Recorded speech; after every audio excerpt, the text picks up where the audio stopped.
দুই ভাই হামিম আর শামীম জানেন না কোথায় তাদের বাবা, কেনই বা আগের মতো আদর মাখা ডাক আসে না ফোনে। তারা জানে না কয়েক হাজার মাইল দূরে তপ্ত মরুভূমির কোনো অন্ধকার কুঠুরিতে নির্যাতনে ঢুকছেন তার বাবা আসাদুল।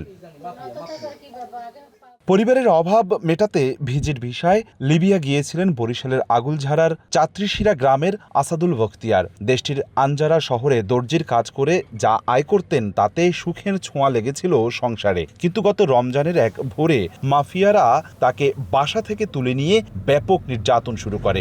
এমনকি দেশে থাকা পরিবারকে ভিডিও কলে দেখায় সেই বিভৎসতা। দাবি করা হয় ৩০ লাখ টাকা। আমার বাবারে দেখায় যে দেখ তোর বোলারে করে কি টাকা দিবি না দিবি না, এই টাকার জন্য একশন মারধর দেয়, অত্যাচার করে। কোনো টাকা পয়সা নাই, আমরা দিতে পারবো না।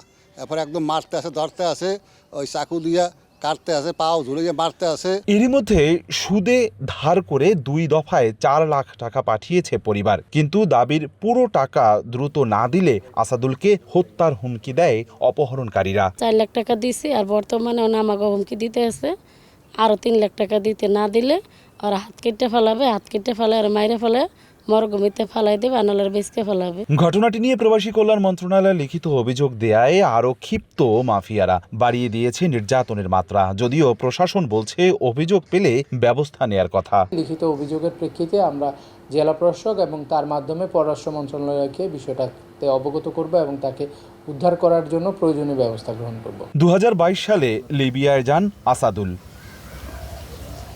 অপূর্ব অপু, সময় সংবাদ, বরিশাল।